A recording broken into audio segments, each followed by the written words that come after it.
This is The Civil Fleet, the podcast focused on activist-led refugee rescue and support missions across Fortress Europe, with me, Ben Coles. In today's episode, we are speaking with Ame, Alegro, Mirka and Ruben from No Name Kitchen about No Name Kitchen's work in Bulgaria. They are going to tell us about the abuses people on the move face inside the country, about the terrible conditions in Bulgaria's migrant detention centres, and how the border guards allowed 3 Egyptian boys to freeze to death in December 2024. As you hear in this episode, Alegro, Mirka and Ruben spoke to us from a train station in Bulgaria, and Alegro is going to get on the train at some point in this episode. So you'll hear some background noises, which I think hopefully adds to the theatre of the mind. But the quality of the audio might dip a few times, but overall it sounds really good. Okay, so before we get into today's episode, I'd like to remind you that the Civil Fleet is not just a podcast, it's also a news blog. But if you go to civilfleet.com, you can find some news stories there, some written interviews, and some investigative stories as well. So go check out civilfleet.com for more on that. Also, if you like what the Civil Fleet is doing and you want to help us to continue to platform the amazing people we have on here, there's a few things you can do. 1, you can share us on social media, tell your friends about us, give us ratings on podcast apps and that kind of thing. 2, you can put your money where your mouth is. You can help us to keep the lights on, as it were.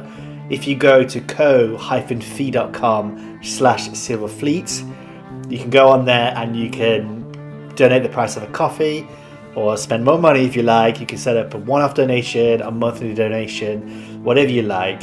That is ko-fi.com/civilfleet. We don't have any ads on this thing. I don't think we ever will. And I make the Civil Fleet in my free time, and I will continue to do so whether you donate or not. But any money you can give us would be greatly appreciated. Alright, that is enough from me. Let's get on with the show. I'm recording here. Are you guys ready? Is everyone ready? Yes. Okay, I've never done an episode like this before, but I'm really looking forward to it. So Alegro, Ame, Mirka and Ruben, thank you very much and welcome to the Civil Fleet podcast. Thank you, Ben. Thank you for having us. Excellent. You guys are in all parts of the world at the moment. Some of you are in Bulgaria. One of you is in Italy. And you guys are all from No Name Kitchen, or activists or members of No Name Kitchen. And we're going to talk about the situation for people on the move in Bulgaria. And we're also going to talk about what it's like, being an activist there. Because I think No Name Kitchen is also looking for activists to come to Bulgaria. So we can talk about that too. And I think we're also going to talk about a really tragic situation that happened in, I think it was December 2024. And there probably will be more tragic situations to talk about, unfortunately. Okay, so maybe let's start with Alegro. Could you tell us a bit about yourself, and then and how did you end up working with NNK or being an activist with NNK? It's like most of us, no, word by word, just listening of friends that had gone to the border to volunteer. I've been part of this movement for the last 4 years. It's the 3rd time that I come to Bulgaria. And what brought me here?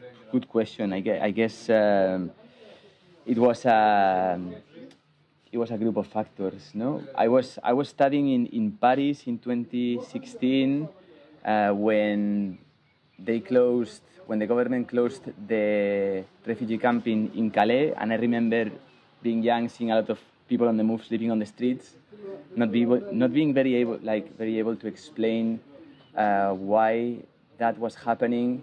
I'm Spanish, so I was constantly exposed, to the news of this apparently inevitable tragedies at sea and in defense of Ceuta and Melilla, and I was always interested in anti-fascism. So Yeah. Um, I had some spare time, some savings, and I decided to come to the border. First time 4 years ago. Great, and yeah, so you've done it a few times with No Name Kitchen, have you? Have you volunteered before at other places? I've been in other places. I think this is like the eighth time that I come. I've been in the Bosnian-Croatian border. I've been in the Croatian-Slovenian border. I've been in the Spanish-Moroccan border to Italy-France. Wow, it's been everywhere. Thanks, Alegro. Thanks for that. How about Ame? Could you tell us? I think you actually work for No Name Kitchen, right? Is that right? Yes, Ben. What can I say? I always been an activist. Sometimes more involved, sometimes less. And I met No Name Kitchen as an activist, as a volunteer in Bosnia 3 years ago. At the time, it was Lea that was the country supporter for the Bosnian project. And I became country supporter for Bulgarian project last year. To answer to your question about why I am here, I think that mostly because I feel a deep sense of injustice when I hear what people who migrate are forced to endure, and this is what brings me here. And then maybe we can try Ruben and Mirka. I don't know which one of you is easy to speak because you're in the car at the moment. Maybe whoever's not driving. Yeah, we are in the car, but we are not driving, so in kind of a way we can do it. For me, I would say that. So how I know about the enclave? Well, I'm from Spain, so yeah. First, since so many years now, I was quite interested also in the situation of migration in Spain, more related with what is happening in Ceuta, in Melilla, no? It's more often that you can see this kind of news in the newspapers, and it's more like information that are more like, I don't know how to say, but for the Spanish people, it's easy to know a bit about that.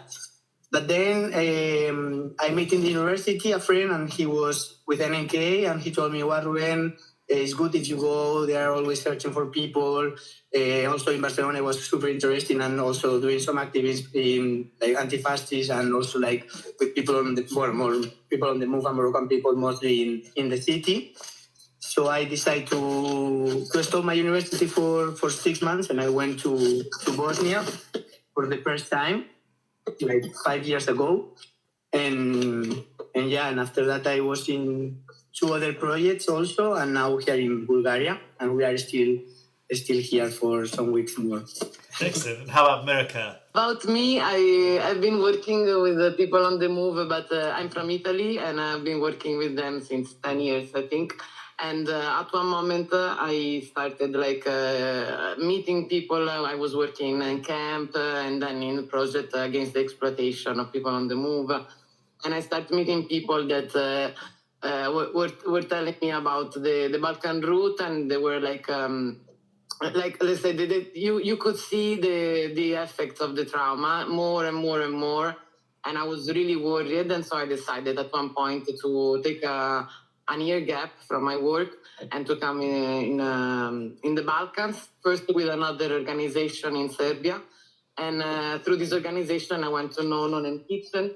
And I started this journey with No Name Kitchen because after the first base I've been visited, I started going around the Balkans in the last 2 years in Serbia, Bosnia, and Bulgaria. And now, like in the latest 8 months, I've been focused in people who are detained here in Bulgaria. Mm-hmm. Thanks for that, Mirka. Thanks everyone for telling us about yourselves. I think it's important for people listening to know that anyone can get involved in direct action, things in migrant justice. So I always ask people that because I want people to realise that you can do it. And so we've had a few episodes, maybe 3 episodes with No Name Kitchen or about No Name Kitchen. I did an episode in Bosnia with No Name Kitchen activists last year or the year before.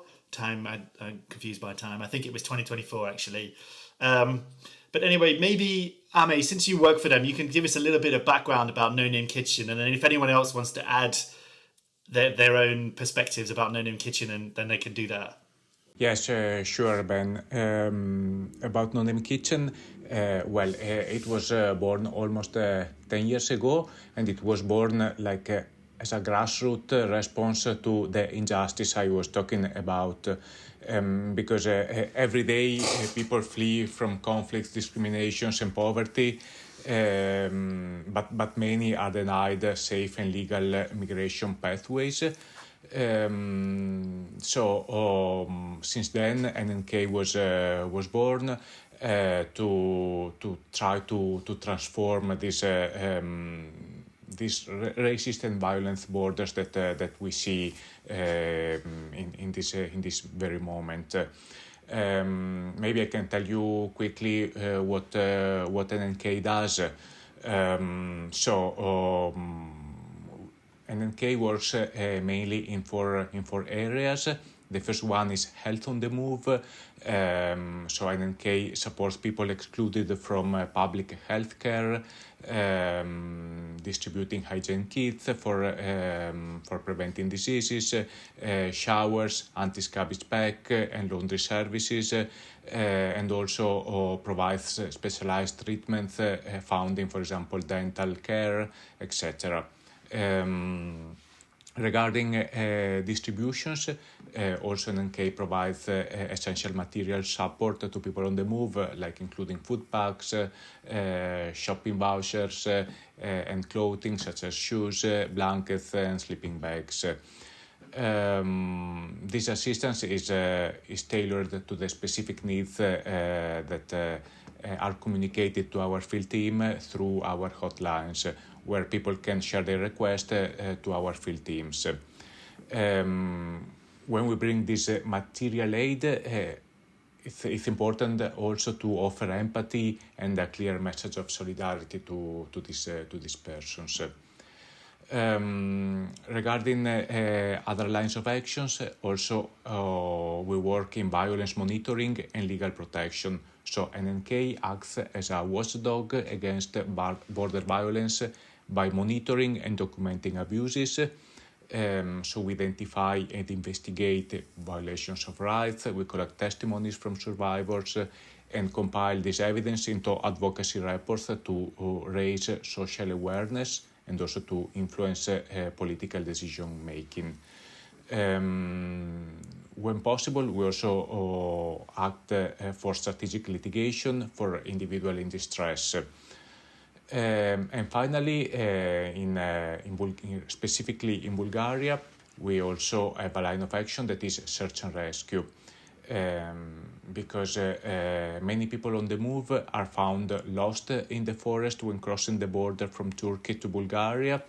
And in response to this, NNK conducts land-based search and rescue operations in extreme conditions. For example, now it's winter and very cold, and our aim is not only to provide life-saving support to these people, but also to ensure that these people can access to their rights, for example, apply for asylum.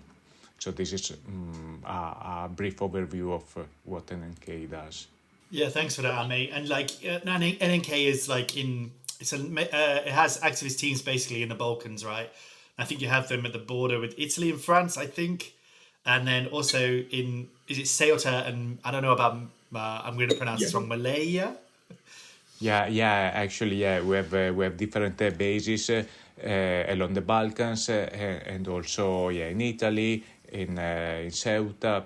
Different projects that all try to follow this common path that I was talking about. I'll just say for the audience, I think most of our listeners are based in the UK, and if you've not heard of Ceuta is a Spanish enclave that it's like a town, a city that Spain owns, a bit like Hong Kong used to be, that's in Morocco. And I think Malaya is the same. So we've actually did an episode about that with No Name Kitchen a long time ago. But so today we're going to focus on Bulgaria. I don't know very much about Bulgaria at all. But before we go into that, I think it might be interesting to know what the guys in Bulgaria, so Alegro, Mirka and Ruben, when I went with No Name Kitchen before, everyone has a role to play. It's non-hierarchical situation, which I really like. and everyone kind of has a role. And I wondered if maybe Alegro, Mirka, and Ruben, you can tell us what your roles were or are at the moment in Bulgaria. I don't know. I'll leave it to you to decide who can go first. No, Allegro. Okay, so I am the communication focal point, which means that I write and I try to bring the word out of what's happening here through social media and other channels. And in these 2 months that I've been here, I managed to write three posts where we spoke about pushbacks, about how people are also being like pressured to sign these voluntary returns to be deported back to their home countries. How people are detained also because there is a lot of people in detention, and I also wrote a speech that we delivered this month in Sofia in a march called "No Nazis in Our Streets." So I wrote for that protest, and then we did some advocacy in the street with other activists from the country. Oh, excellent. How about Mirka? What was your role in Bulgaria?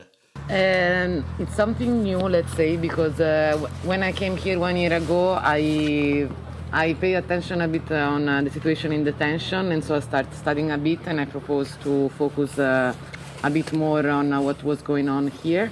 And so we opened, let's say, a new focal point that is about detention, because here people can be detained for 1 year and a half, and they have different kind of problems. So we try to support them, either visiting them because the situation, the condition in the detention are very harsh, and so they need basically everything, also underwear, clothes, foods, because also the food is very bad inside. SIM card in order to communicate with the people outside.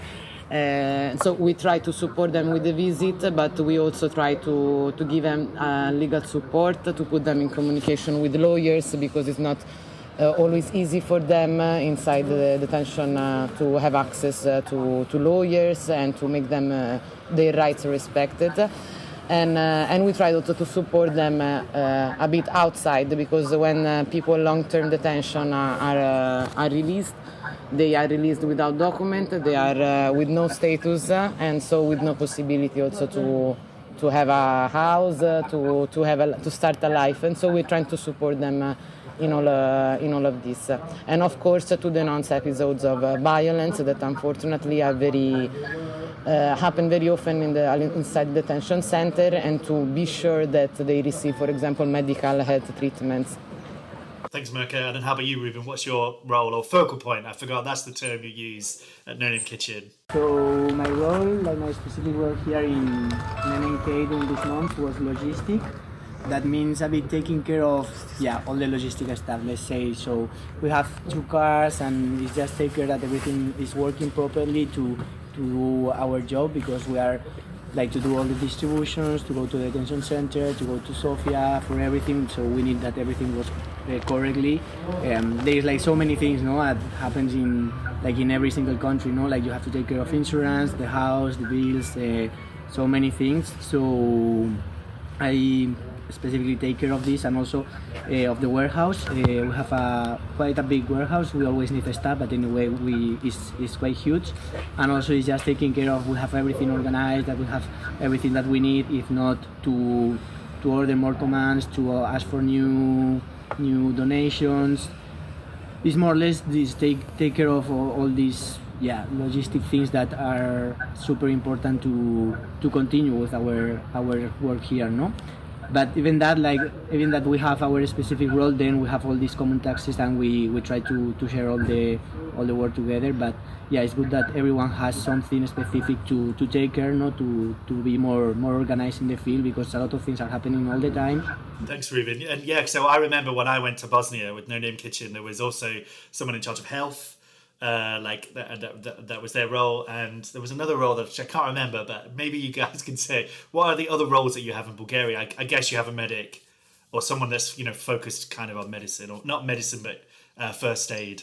We have a health focal point, and we have also received first aid training by a paramedic that works with another organization that is called MSI, Medical Solidarity International. So we all have training in first aid, which turns out very useful, especially when we're doing actions in the forest.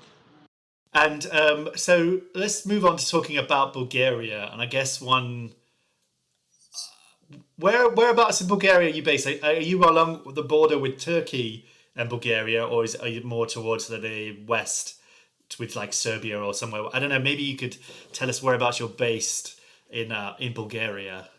We are in the region of Haskovo, Ben, about 40-minute drive from the Turkish border.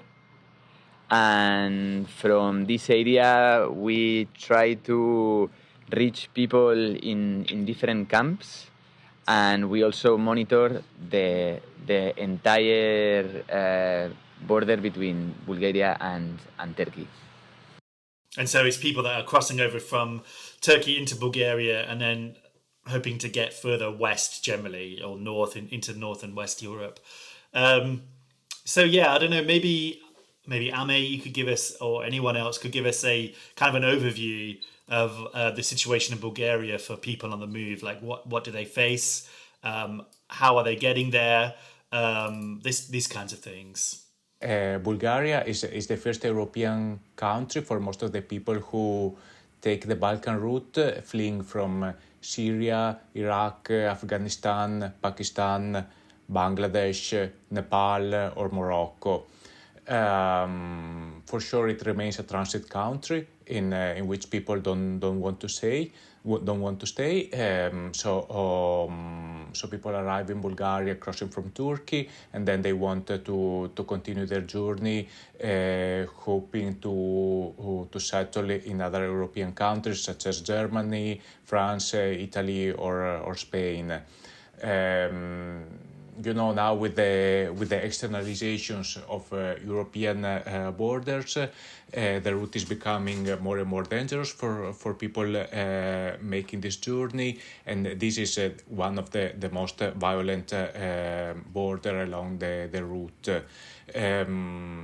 Regarding for answering to the question about the conditions, people on the move crossing through Bulgaria must face a long journey through harsh nature and violent weather conditions, all while avoiding border police, which systematically expels refugees to Turkey without an individual examination of the risk of torture, inhuman or degrading treatment. And this according to the testimonies that we took in this year. Police beat people, strips them, use dogs against people on the move, arbitrarily detain people and torture them without any formal asylum procedure. So yeah, this is the situation, more or less. And can you guys, the guys that are in Bulgaria, what are the people like when you see them? Like, what kind of state are they in, and how is it when you see them after they cross the border? How do they seem? Sometimes we meet people who just entered the European Union and that are still close to the border, at risk of being pushed back and brutalized by police. And when we meet people and we support them in their first hours inside the European Union, I would say that a very common emotion is fear. No? Is fear to get in contact with the authority, with the administration, with a nation that should, by law, offer them protection, and that instead delivers extremely harsh punishments in very twisted ways. And then we also meet people here in Harmanli that are accommodated in the open camp, and I would say that there is a lot of uncertainty for them. But of course, yeah, the vibe, and the emotions is different, because then, well, yeah, they have another kind of struggle. And then I would say, and it's not a provocation, but it's a fact, that we meet most of the people detained in detention. And here the feelings are mixed, because people who are detained are people that try to get asylum in Bulgaria, but they have been rejected. And actually to get asylum in Bulgaria is very, very, very hard. The percentage is very low. And once they are rejected, they are detained for 1 year and a half. So this one of the situation. Another situation is for the people who manage maybe to leave Bulgaria and to keep on going with the journey to Europe, and maybe they reach like a country in Europe, like Germany, Austria, Switzerland, and they get deported for the fingerprints with the Dublin procedures. And so they are brought back to Bulgaria, but in detention, and again 1 year and a half. And so the feelings that we experience are mixed feelings. The people are broken. The people are they feel like in a trap. They feel like that once they enter in Bulgaria, because of their fingerprints, are kind of trapped.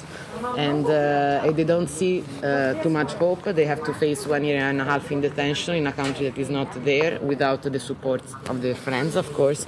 And plus they don't see too much hope after, because they realize how is the reality, that is very, very tough. And so I'd like to know a bit more about the detention centres and what it's like in the detention centres. Like, do you get to go inside them? Like when I was in Bosnia, we couldn't go inside the detention centres, but we did meet people outside, and they told us what it was like inside. I don't know, maybe you could tell us about your experience with the detention centres. Yeah, here we have luckily the possibility to visit them. There are 2 days in a week where the visits are open from 2 p.m. until 4 p.m. And there are 3 detention centers. One is in Sofia called Buzmanci, another one is in Ljubimec, and another one is Pastrogor that is recently open.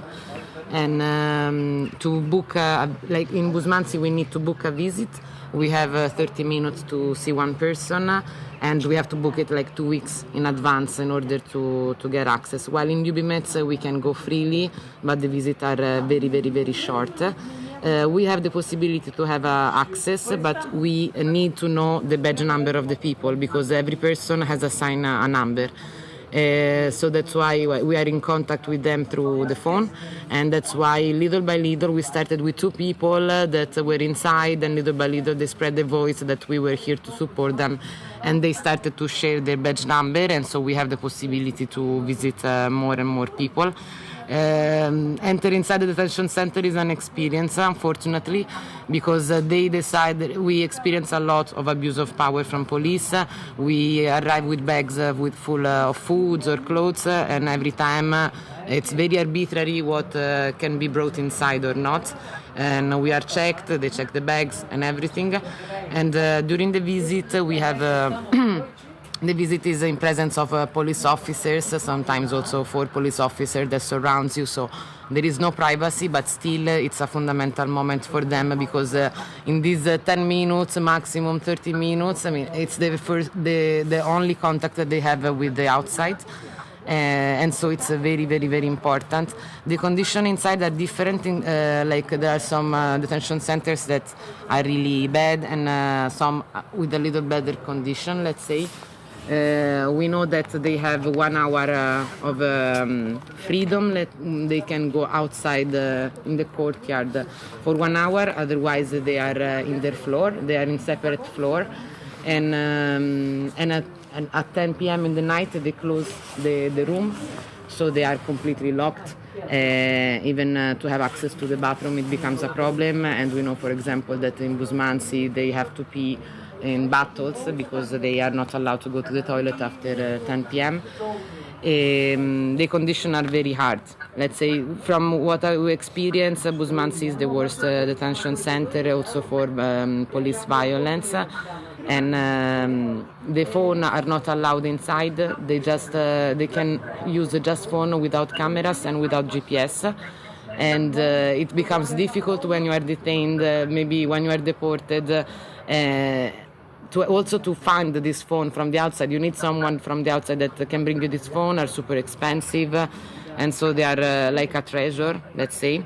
But most of the people doesn't have one of these special phone, and so they tell us that life really, like, they just dream. I mean, most of the time, because imagine to stay like 1 year and a half without even the phone, without listening music, without reading.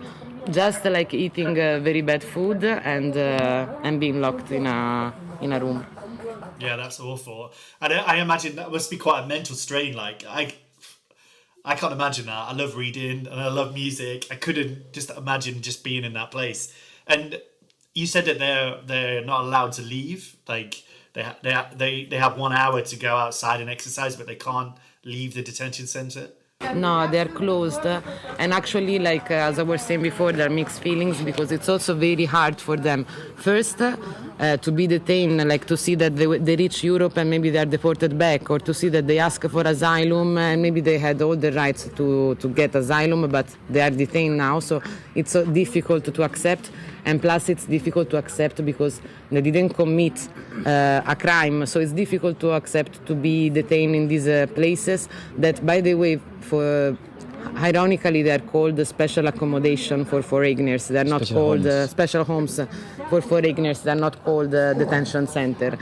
But the fact is that the detention center are defense. There is everything, and they don't have any kind of privacy. So there are cameras inside the rooms that can register them, and also audio cameras for the audio. So it's very hard for them to accept this reality. And in Bosnia, there was 2 detention centers that we went to. There was one that had women and children and families was in one, and then they had another one for men, and the one that was for men was really far away. It was in the middle of nowhere, in the middle of the countryside, up some mountains. It was really far away. But they were allowed to leave there, I think, at the time.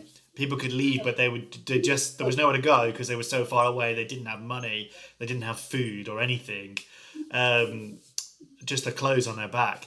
Is it like that in Bulgaria too? Like, are they splitting the men and the women and the families into one and keeping them really far away, or not?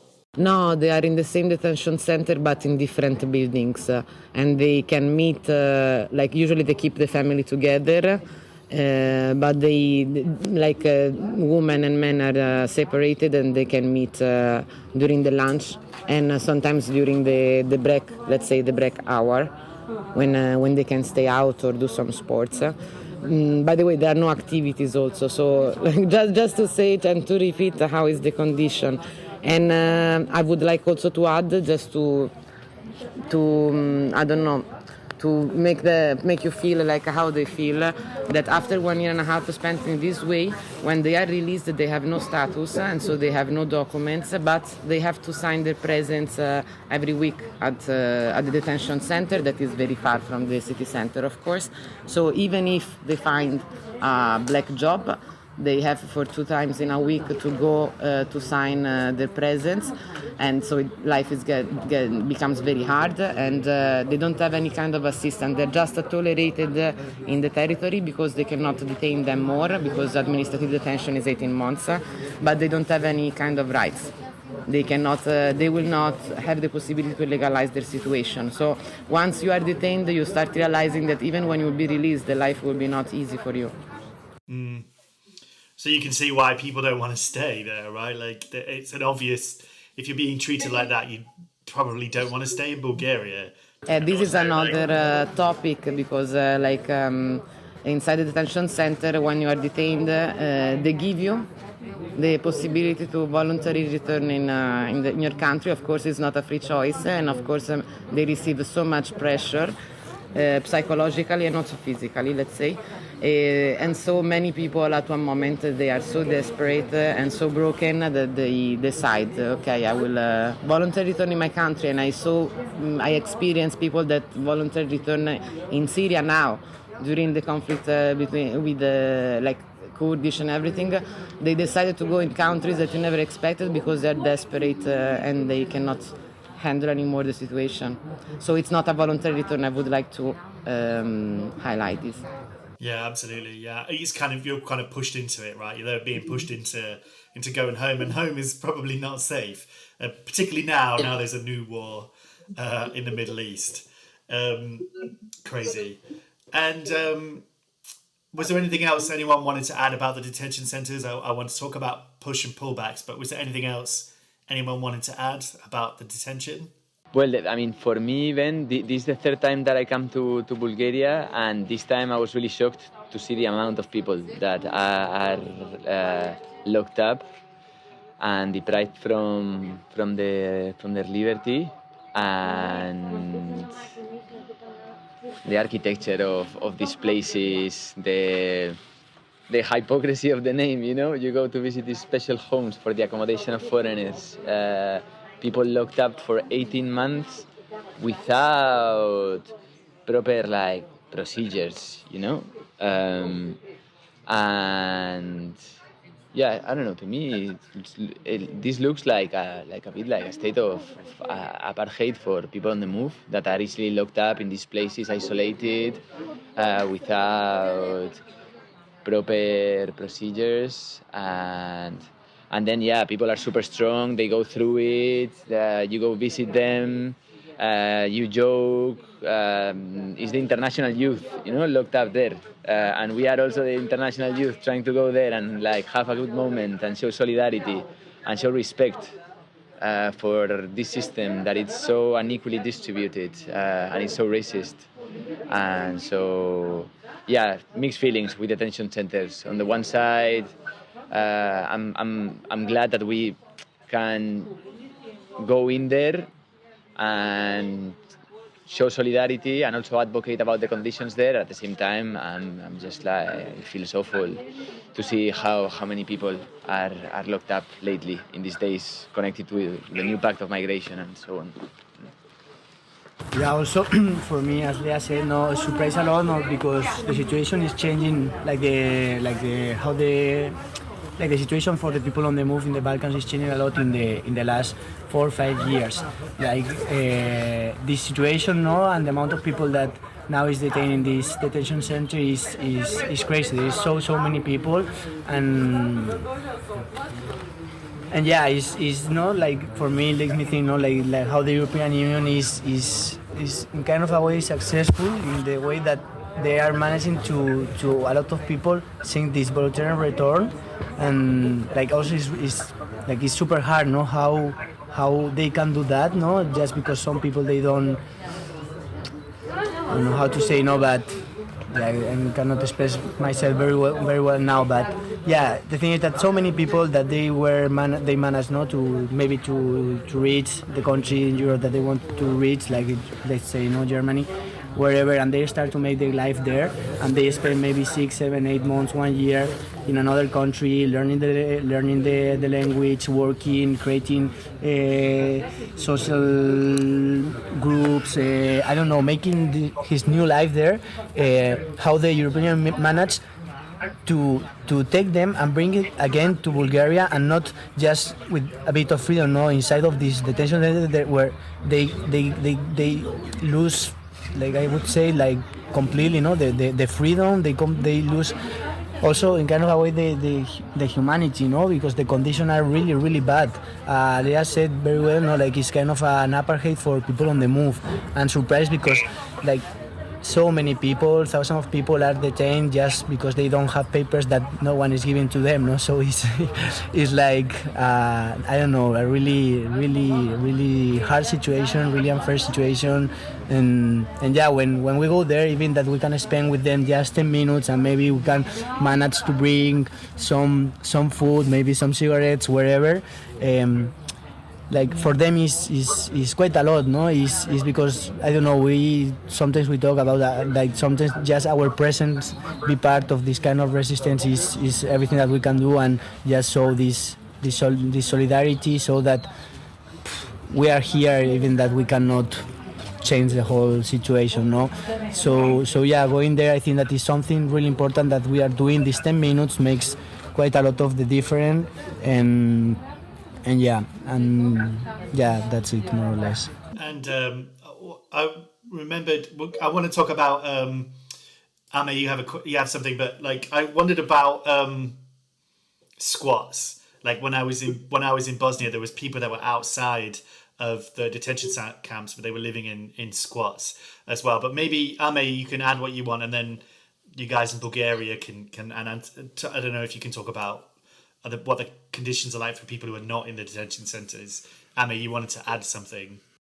Yeah, just about the detention centers. I think that it's important that we must avoid to dehumanize these people, because there are hundreds of people in detention, which from a distance are just a number.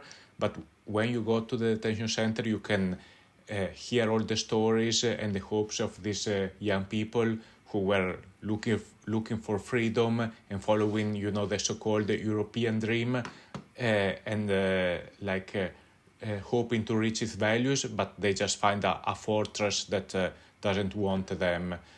So it's important to keep in mind that these are persons, real persons, and not just numbers. Just wanted to add that. Yeah, that's true. And then I'm a journalist, so sometimes I often talk about numbers, and you can't help it sometimes to talk about people and numbers, and it's dehumanizing.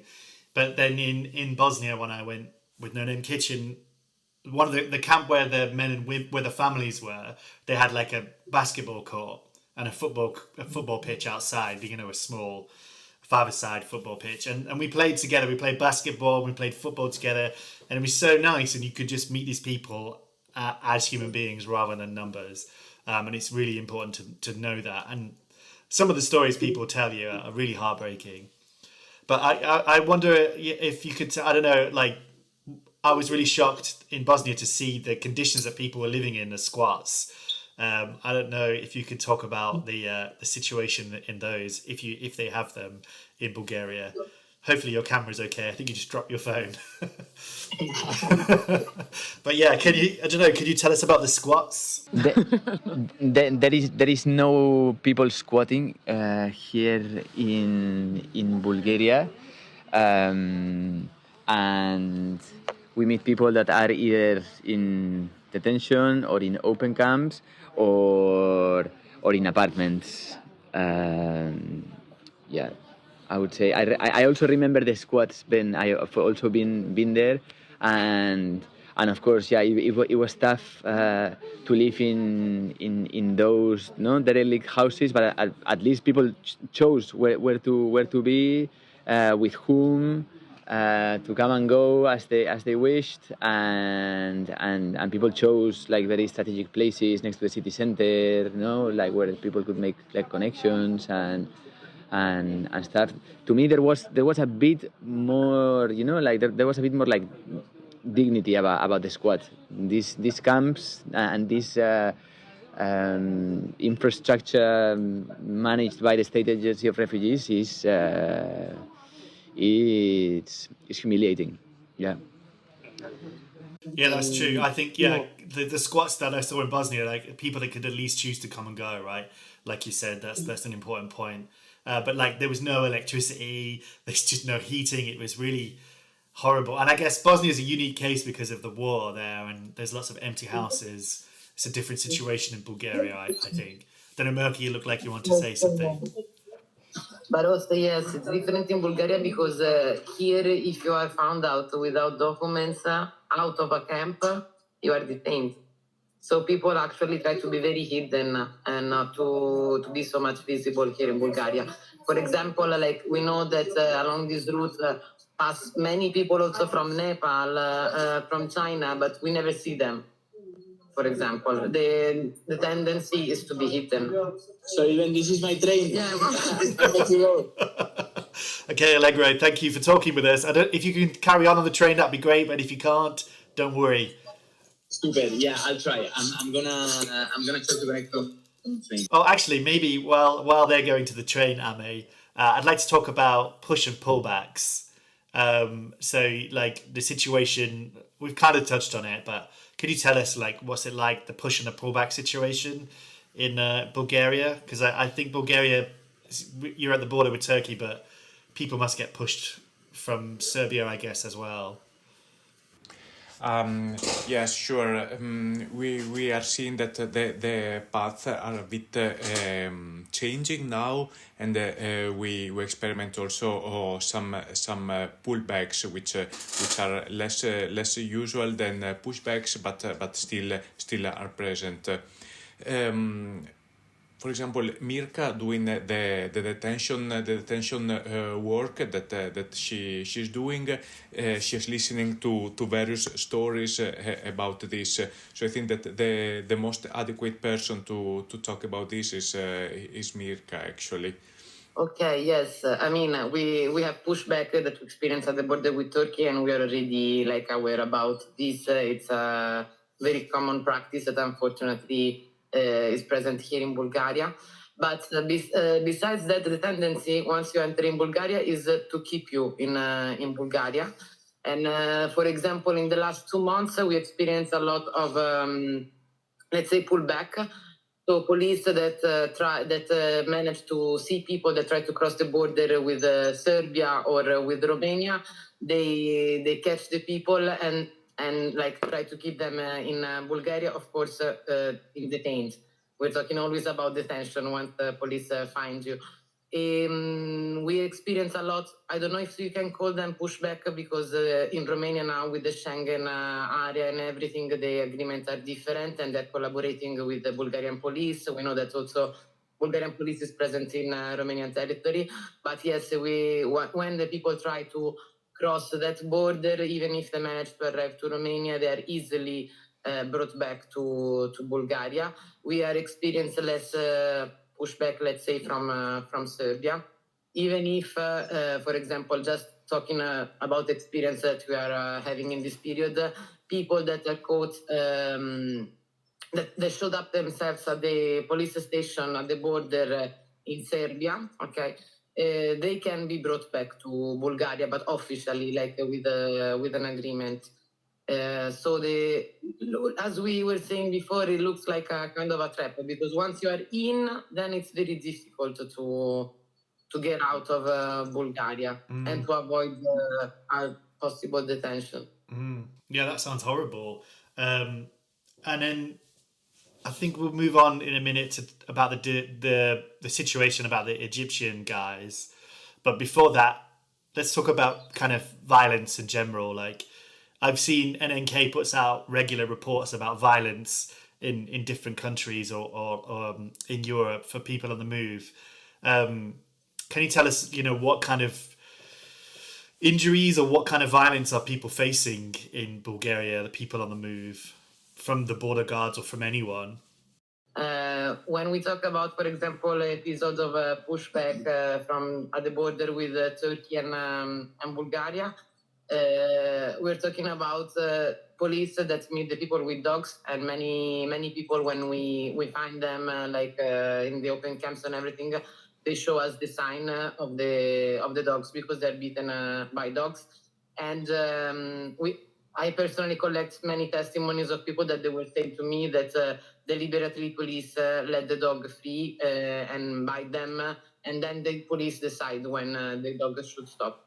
So we see this, but we see, of course, direct violence for the authorities, no? Like they hit directly them, they intimidate them all the time. They humiliate them. No, it's just, of course, it's this physical violence, but also this huge emotional violence that they exert like to the people. No, if they catch the people on the move in the forest, they do whatever they want, and no one is going to say nothing. So sometimes they use the power that they have, no, to recreate themselves in this power, and usually it's with this physical aggression that is huge, but also emotional aggression in every kind of way.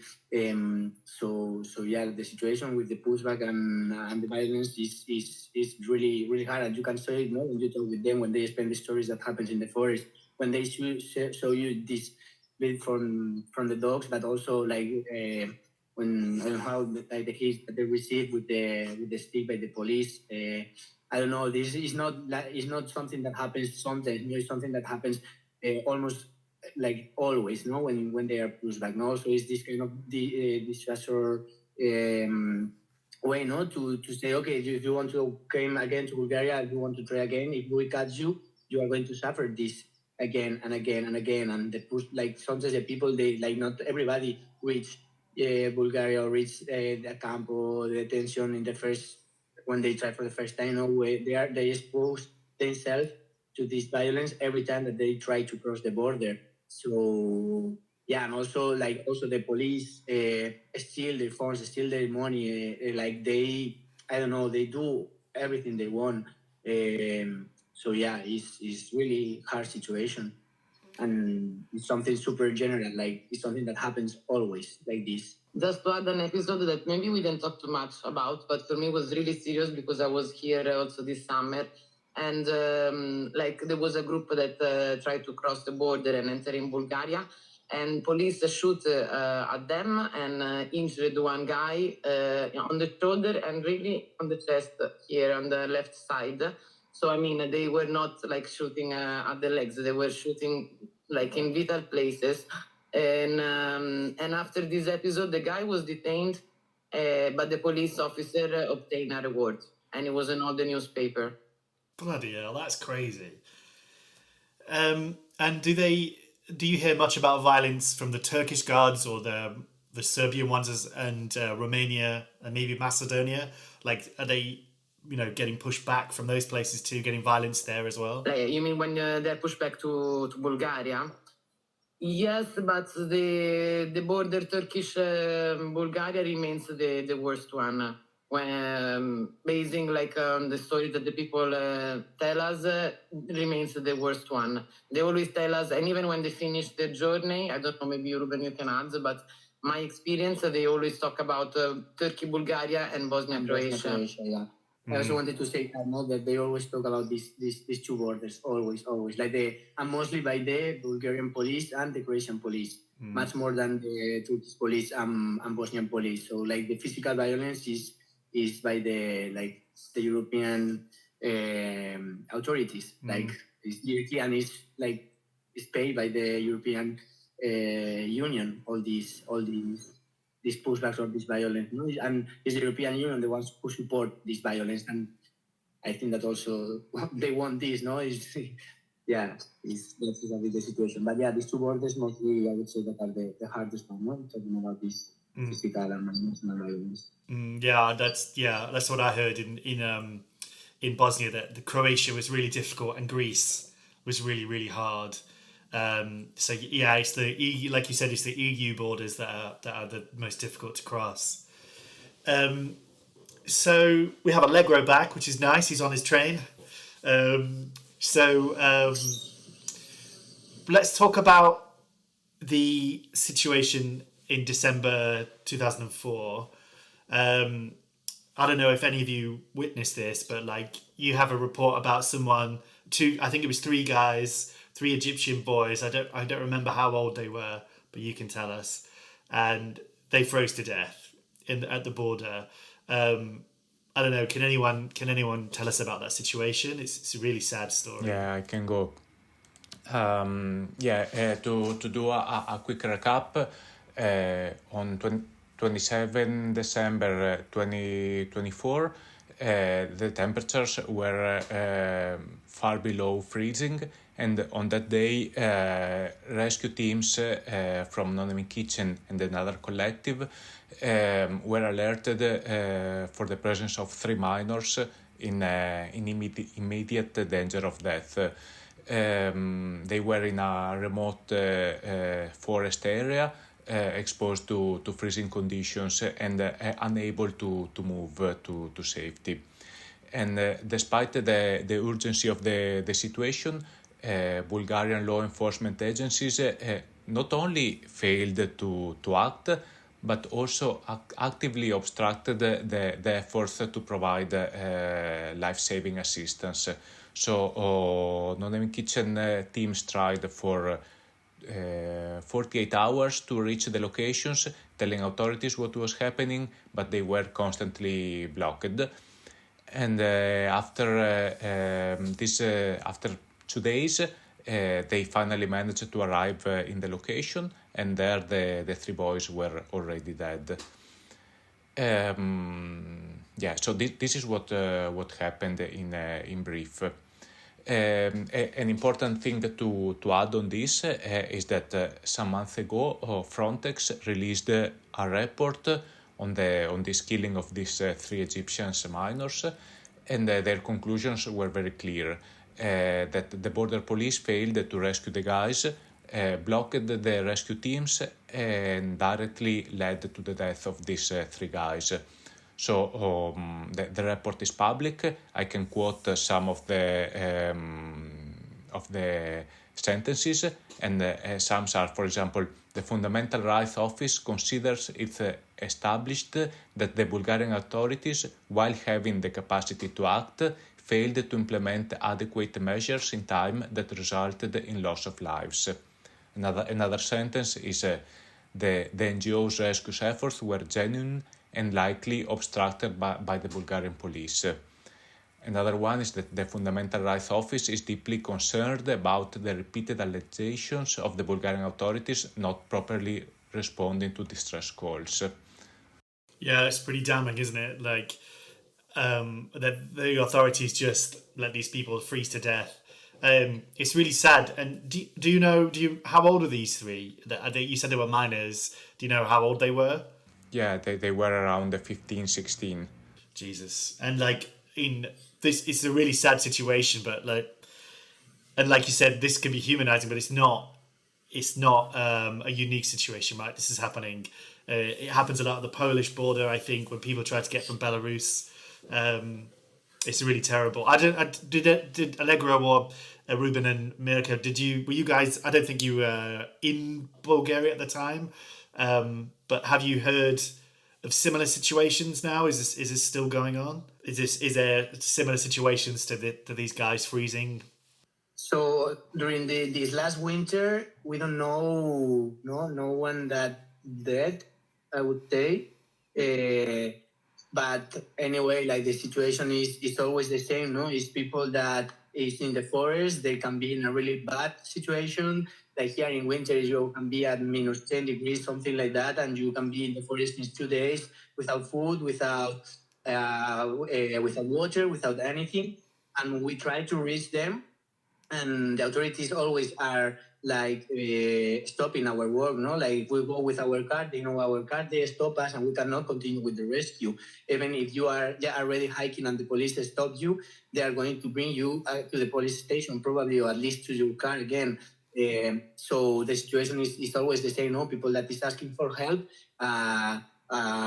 some people that wants to help them, and the authorities, they don't allow us to go to help them. So yeah, that one, the situation that we are talking is one of many examples where the authorities is not, for them is like they don't care about the situation of the people, no? For them it's okay, you cannot go and that's it. So yeah, it happens probably not every day, but people in bad situation and people trying to help them is something that happens always, and it's happens since so many years, and yeah. So it's not just one case. Thanks, Ruben. And then has there from this case, Frontex has written this report, and has talked about where the border guards went wrong. Has there been any consequences? Has there authorities, has anyone faced any consequences for this death? Because it's almost murder, it seems to me. Do you know, Ame, if there's been any consequences from this case? I know that some investigations were opened, but until now, no serious consequences about this. We are consulting some lawyers to see if we can start a strategic litigation in name of these families, and let's see how it will go in the next future.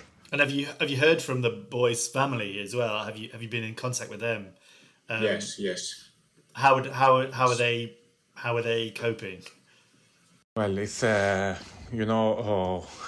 you have your children that is going to Europe, you don't put into account that he could die in the forest, So it's really hard for them, but they are they really are looking for justice. Yeah, this is what I can say. And it's really sad. I'm gonna put a link in, so people listening, I'll have a link to the report that No Name Kitchen put out about this, and you can read more about the situation. About that situation, it's really tragic. But yeah, unfortunately, it's not unique. Okay, what I'd like to talk about is what kind of how do the authorities treat No Name Kitchen when you're in Bulgaria? Like you said, they're following your car. When I was in Bosnia, we didn't experience too much trouble from the police. We did a little bit, but nothing serious. One member did have problems from before I was there. But yeah, could you tell us about what's it like for the activists in No Name Kitchen in terms of the authorities? When we get close to the border, they get really nervous around us. They know our car very well, so we need to find our ways also to navigate the area. But I would say that probably the most remarkable thing, Ben, is that just like now for doing the relief work that we are doing, authorities are putting No Name Kitchen activists in detention sometimes for up to 24 hours, always released without charges because they don't have any evidence. But they play with the rules, no, and they can have you in a police station for up to 24 hours, which is very exhausting, physically and mentally. It's a bit scary. So they are doing this quite often, and they shouldn't. How about Ruben or Mirka? Do you have any experience with the authorities confronting you? So yeah, it's a bit what was Lea said, no? Like they are doing this, no? And we experienced ourselves this detention of 24 hours, and yeah, it's really hard situation because we know that we don't have charge, and at the end they release us, but you have to spend 24 hours there, and the situation is really bad, no? They never explain you what is happening. So first they work, no, with this uncertainty that you have to deal for hours, and that could be something very, very difficult, no? Because after maybe the 5-10 hours of the beginning, you feel okay, everything is going well. Probably they are going to release us soon, but every hour is hard, no? You are in a cell. Usually you are alone, and you don't know nothing. Also, they sometimes they don't allow us to call our lawyer. After 10 hours you manage, no, but you have to repeat all the time to them, please, I have the right to call my lawyer, and they say wait, but this wait is so long, no? And yeah, then they are always super rude. I don't know how to say, but the conditions are super bad inside the police station, and they play with that game, no, to make you feel uncomfortable, to make you feel completely unsafe, to make you feel alone, because you have any kind of contact with the people outside. They take your phone, so you are there just waiting that something happens, something that you don't know if at the end is going to happen. So yeah, they play with that. I would say that, of course, is physically exhausted because you can be. The arrest could be 36 hours that you cannot sleep almost, but also mentally speaking, I think that is the hardest, no? Because it's life for hours with this uncertainty, and yeah, it's hard. It's really hard. Yeah, and yeah, all the team, like we live this kind of situation, for sure. Ame, you wanted to add something? For me, what I want to add that the worrying thing is that this is systematic, and it's happening in a European country where we usually say that the people's rights are respected. But as Lea and Ruben and Mirka were saying, the team's rescue attempts are systematically hampered and hindered by the police, and the teams are constantly threatened to discourage their presence in the area. So it's a path that is a bit worrying, but for sure we have to keep on doing this for sure. And like it's just crazy to me because you're not breaking any laws, right? You're not helping people across the border. You're not driving people around. All you're doing is providing aid, giving them shoes or something, clothes, maybe a bit of food. There's nothing illegal about that. Handing a homeless person a pair of shoes is not a crime, right? I really hate the fact that some European countries are criminalizing solidarity. I think it's disgusting. But what you guys do is amazing. So I'm going to move to my last question now. We've been talking for over an hour, I think. It's been really great. Thank you also for your time. And thanks for speaking to me while you're trying to, get out of the country, or you're trying to, hit train stations and outside. It's so nice to be able to do this interview. Before I ask my final question, was there anything you guys wanted to add? And then I'm going to ask my last question before that. Was there anything you wanted to add? Yes, so it is just a little thing that worries me a lot. I would like to say, especially for the situation here in Bulgaria, that we are quite alone, because before there used to be many organizations, but little by little they are leaving the country.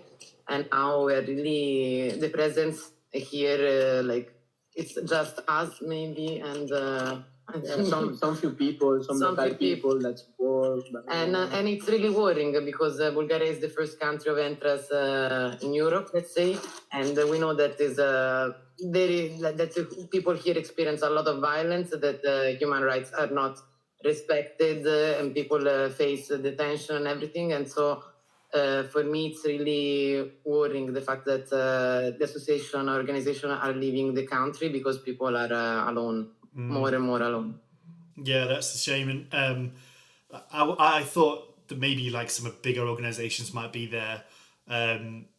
So surprised that you're one of the only organizations that are operating at the border there. It's just quite strange. It's quite scary, I imagine. There are just a few, actually, and the reason why many organizations are leaving is because there are not numbers, because I was saying before, people are more hidden, are less visible, and so for a bigger organization, it's difficult to justify the presence, and so they're leaving, but actually people are here and they're crossing, because when you are going to Serbia or Bosnia, you see, and when you are in Italy at the border with Slovenia, you see how many people are there. But it's just that they have to be more hidden, and in this way, people are more vulnerable and are more exposed to the violence of police, but also we have to say of smugglers, any kind of violence, and it's difficult for them. And so I think that it's really important to be here, even if we're not able to help for all their needs, but at least to be present, and so they know that there's someone here, at least, that even listen to them, and they're not invisible as they're trying to make them. I think it's important. Yeah, absolutely. Yeah, I really felt that in Bosnia, your presence. I think it's so good for them to know that not everyone wants to get them out of the country, right? People are there. Solidarity is international. My last question. I like to ask people how they feel about the future in terms of people on the move. You can talk about how you feel about the future in Bulgaria or in Europe or in the world for people on the move. It's quite a big question. And if you can be optimistic, that'll be really good. But if you have no optimism, that's okay. I don't know. Would anyone like to go first on that situation? Talk about how you feel about the future. Yeah, sure, I can go. I have mixed feelings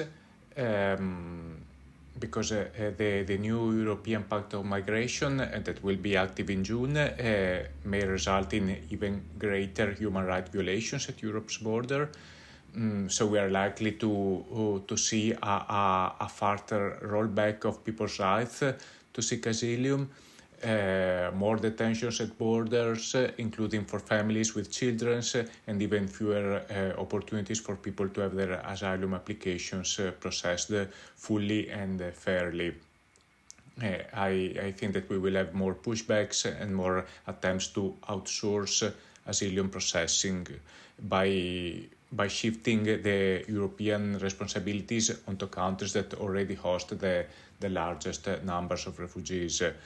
While on the other hand, I'm also optimistic, I'm also full of hope, because migrations have existed for thousands of years and will exist for just as many years, and seeing European people with their privileges coming to Bulgaria to help the people on the move, despite the difficulties and the police repression, gives me great hope, that for sure. Thanks, Owen. That was a really nice, optimistic answer. I like that one. Maybe Alegro, if you could talk on the train, how are you feeling about the future? Sure. For me, a disabled future, Ben, is one without borders.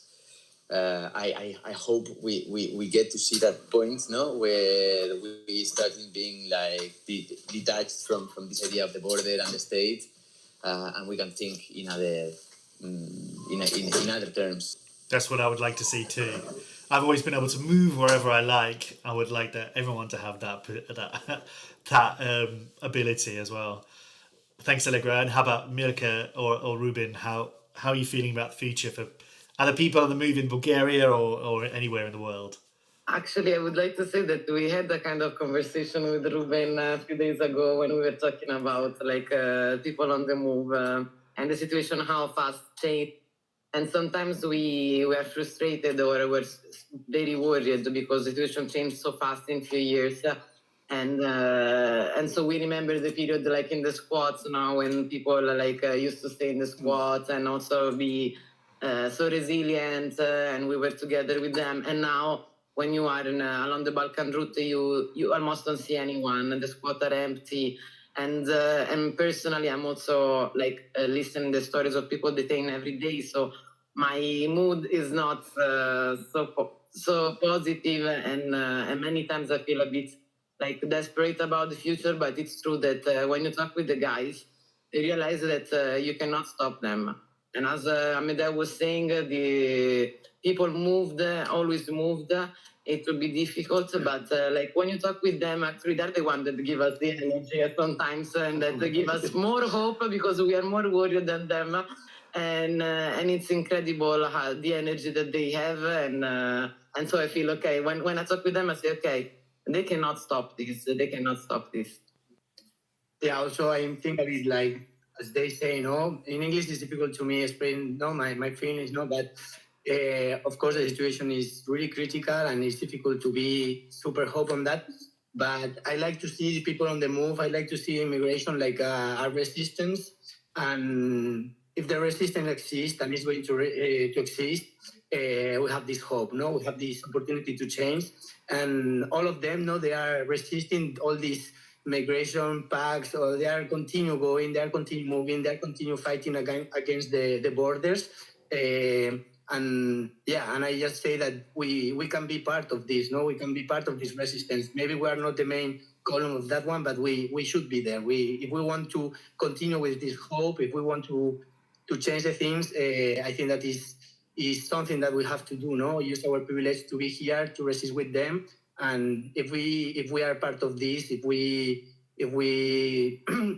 continue with this, for sure the hope is something that we are not going to lose. But yeah, being optimistic maybe is too much, but yeah, the possibility to change, the possibility to make this world without borders, no, this idea could be something that we can manage to do, no, to arrive.